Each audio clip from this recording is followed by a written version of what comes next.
The problem that I'll be presenting today, I know how many of you were able to catch my AGU talk, which I guess was split 50-50 between science and methods. I didn't want to go too heavy on the methods.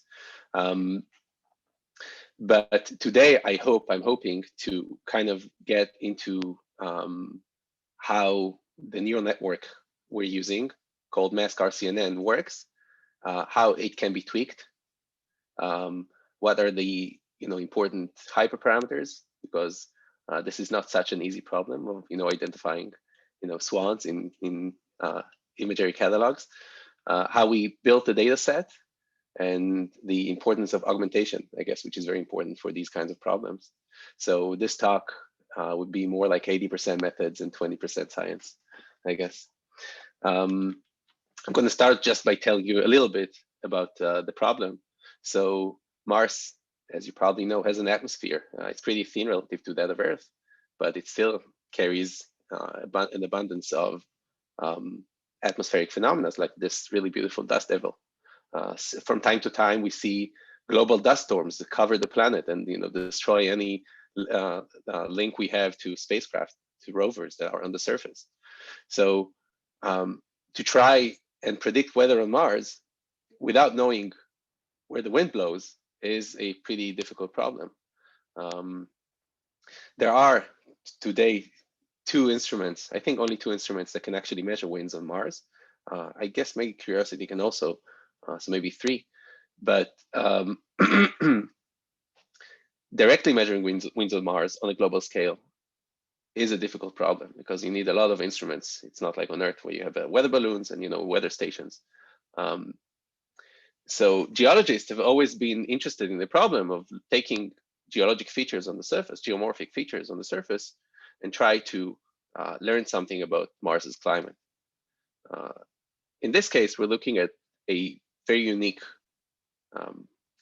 type of dune, type of Aeolian feature called Barchan dune. This is, I think, one of the most famous features there are, or the Aeolian features there are. Right? They appear in like every time you Google dunes of Mars, you'll get these kinds of pictures, which I'm going to show here in the next slides. But basically, those are those crescentic shaped dunes. And what's so unique about them is that they form when the sun supply is very limited, and the wind is pretty unidirectional. So, in theory, at least, there's a way to infer the wind direction that formed a dune field just from the orientations of dunes in the field. And this was done, for example, by Tsoar and others in the 70s when the Viking spacecraft arrived to Mars. And the idea is that they manually detected, right? They just looked at they searched manually for the slip face side of the slip face side of the dunes, basically as piles kind of as grains kind of pile up, you get a steep slip face, and the steep slip face is oriented in direction of the wind. So this arrow, for example, can indicate the wind direction that formed probably those couple of dunes. So for our purpose, at least, Barchan dunes are ideal, right? Because they form under pretty easy wind conditions. They're pretty easy to detect and spot, maybe easier to analyze. And this is the picture the image I kind of talked about. Whenever you Google dunes of Mars, you probably get an image that looks something like that. Those dunes are kind of very photogenic, I guess. So just to reiterate, as I said, our goal is to expand other works like Tsoar, like the one I mentioned before, to do this analysis, to try and infer the directions of winds on Mars from dunes on a global scale. And evidently, this can only be done using neural networks, right? Because traditional models have, if you just look at those, dunes here in this picture, you'll see that the color and texture of the dune is not that significantly different from the regolith around it. I mean, maybe slightly. This is a really high resolution image, really nice image. Not all images are like that. So this always required the work of a person analyzing the images. And we thought to ourselves, neural networks can do as good as a job as a person in most cases, especially for image detections. So why not use them, basically? And so I promised today I'm going to get more into the methods of how our neural networks, the neural network we're using works. This is a pretty old, I guess, the neural network in MaskRCNN in terms of, or at least if you compare it to the pace the field has been expanding in recent years. It's about 2 years old, or this implementation at least. The original paper came out in 2017, but the idea of convolutional neural network, which I'm sure you're familiar with, I'm just going to quickly talk about it because I'm going to talk about some of those concepts later, is that you take an input image or any other data. Images are, I think, easier to kind of explain. With images, it's kind of the easiest to explain. And then you do this process of convolution. Convolution is just looking at parts of the image and transforming them by some way. In this case, they're showing pooling, but there are other methods. You can, for example, take the maximum of each region or take the average of each region. And this helps the model, all those functions help the model identify different parts of the image and kind of focus on features that it wouldn't have seen. I think the easiest use case for CNN, for a convolutional neural network, is classification, right? You always see those examples where a model tries to distinguish between a dog and a cat, or any other class. Today's models are much more complicated than that. Obviously, they contain hundreds of millions of parameters. But a neural network can potentially, in theory, do any transformation you'd want, whether it be regression or classification, detection. And the network I'm using for this project was derived, as I said, in 2017. And is composed of many different parts. So it's composed of this region proposal network, which I'm going to discuss. And then the other part is this trick called ROI align, which I'm going to touch on. And later, the classification and detection and masking. So we're actually tracing the outlines of objects in the detected image or objects, detected images. And MaskRCNN didn't kind of come from nowhere.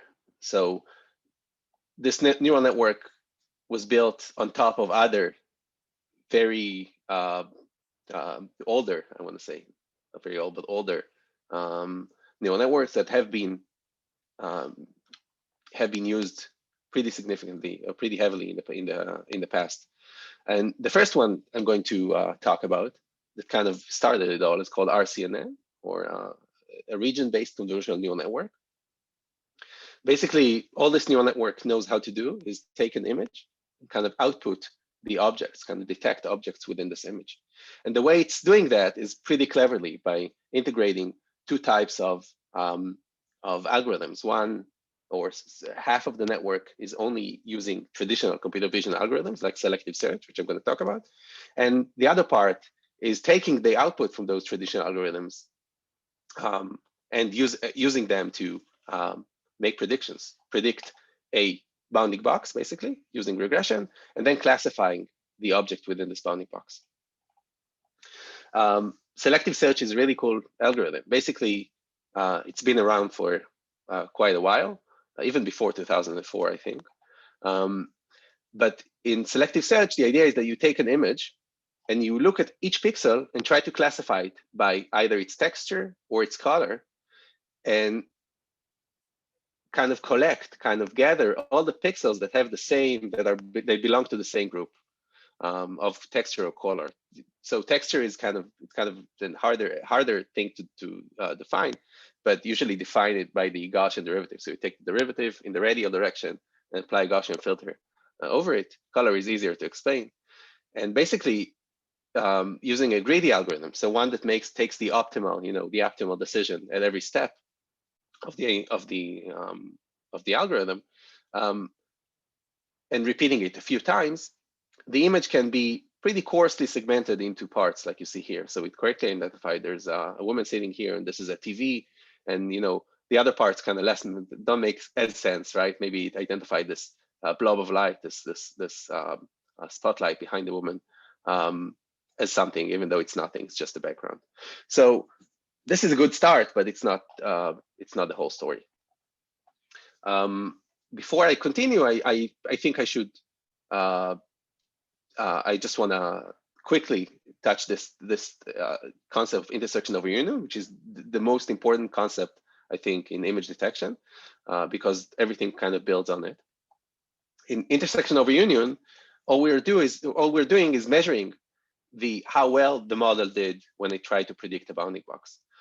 In this case, a measure for that would be the union of those two, the ground truth, which is given here by the dashed box, and the predicted, let's say, label, the predicted bounding box given here by the solid line box. And you can immediately see that their union divided by their intersection divided by the union would give you 1 if those bounding boxes matched exactly, and 0 if they didn't have anything to do with one another. And this is important because one of the most important parameters of all these networks is called the non-maximum suppression threshold. And whenever you're planning on using, if you're planning on using those one of those networks in the future for any kind of image detection, this is something to look out for, which was actually pretty important in our case. A non-maximum suppression is a technique to choose the best bounding box for a given object if a few bounding boxes were proposed or suggested by the algorithm.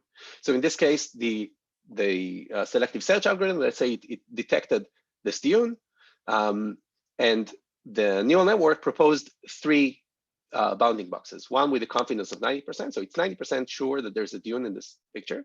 One with confidence of 50%, so it's 50% sure there's a Dune in this image, and one with 70% Dune.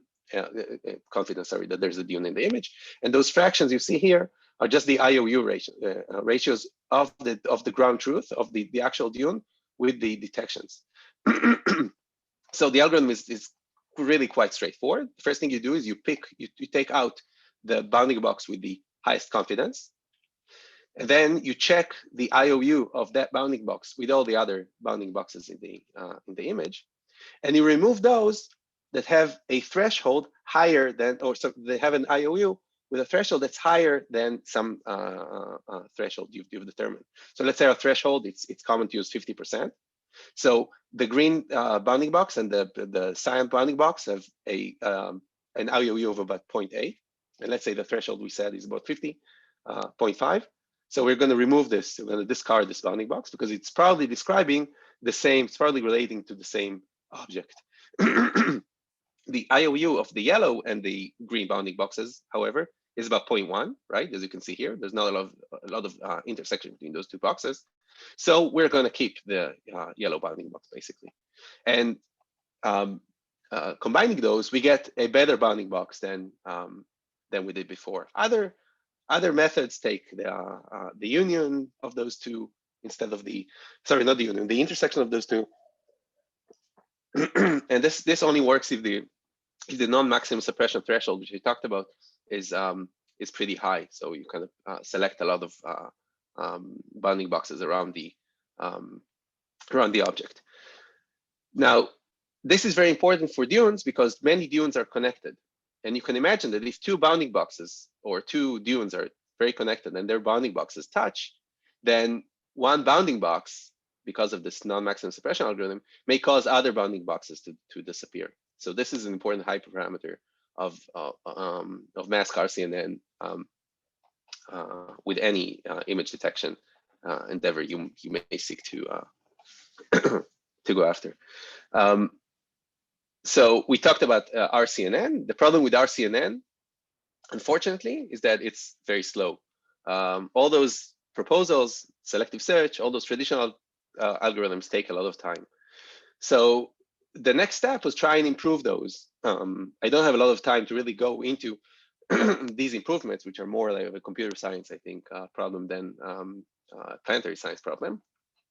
But I'll just say that they use those tricks called ROI pooling, basically looking at the feature map. So so using the neural network first, creating a feature map out of the image using the neural network, an activation map, and then doing everything I talked about on the feature map. This saved some time. Another algorithm that came out a year later is called fast air RCNN, and this was a big progress because it came out with this concept of what's called the region proposal network, which is, I think, one of the most fundamental concepts in this field.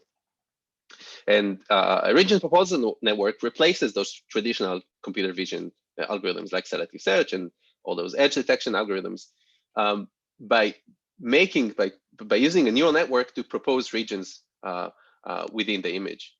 And it's doing that by sliding a window with different areas or different boxes called anchors, and trying to classify if an object appears in an anchor and what's the size. Basically, it's using a regressor, a regression neural network, to try and predict the object bounding box from the ground truth, right? So it's getting, let's say, a height, width, and locations of the center of the anchor, and trying to predict the actual size of the object from the training data. And putting all that together, we get what's called MaskRCNN, this, I think, really wonderful tool that performs very well on images. There are other versions, newer versions of this tool with other improvements. The latest one was made by Facebook, I think. It's called Detectron. But the one I'm using in this for this project is a product of Matterport. It's a free implementation you can find online. It's pretty easy to use. They have a lot of manuals and Jupyter notebooks you can play with. But all of those concepts I talked about are really important to understand how to tweak the network, because this is the most important part for any, I guess, neural network. I'm quickly going to touch, I talked about it in the AGU talk, which I know many of you have seen, so I'm not really going to go into that. But to train the data, we've used an already existing Dune catalog. We cropped out images of this Dune catalog automatically. And then we had students that labeled about 1,000 pictures, 1,000 images. This took maybe 2 weeks, something like that. This is also pretty straightforward. We've used Labelbox, which is an awesome service that's free for academics, highly recommended. They're using your data though, so I mean. And then obviously, as always, trying to minimize the loss function. I'll just add that our best models reach an MAP, I mean average precision, of about 80%, which is pretty good for these kinds of models. Another important concept, which I haven't talked about, is data augmentation. The problem with MaskRCN and other projects and other such neural networks is that they're prone to overfitting, so detecting objects that are not dunes as dunes. So to help that, we're applying augmentation of both rotation, changing brightness. There's a checkerboard augmentation that really helped, kind of switches parts of the image. And all of those really help expand the data set and kind of prevent overfitting. And here are some results. The model works great. I mean, I can't really complain. I mean, relative to what we have so far is pretty good. This image, for example, traditional computer vision algorithms do not know what to do with it because of the small differences in brightness between the dunes and the regolith. But our model detects it picks up those dunes pretty easily. I can show you more examples, I guess. The last part of the problem is, the easier part, and this is to detect the slipless side of the dunes. after you have the contour extracted by mask RCNN. And this is done because not all dunes are very pronounced. Like this dune, for example, is not very pronounced. Other dunes are not very pronounced. Like this dune, for example, does not have a slip face or an apparent slip face at all, for example. So we make some a priori assumption about the wind direction, which helps the model kind of correct itself, because we know that winds have to blow. If 90% of the dunes agree on the direction, then then we take those dunes that disagree with this direction and ask them if they can find a convex defect, if they can find a slip face in the direction where all the other dunes proposed, around the direction all the other dunes proposed. And this has been working pretty well, as you can see in this image that shows the normal to the crest, which is indicative of the wind direction and its location. And just to sum up, we've used mask RCNN to detect dunes globally on Mars. We use the information extracted by mask RCNN to detect, to find the dune's crest, the dune's slip face, and from that infer the wind direction. And right now we're writing a paper, and our model already finished its job, I guess. So we have wind directions all across Mars. I can't really share with you the final plot we have, but it's going great. Thank you.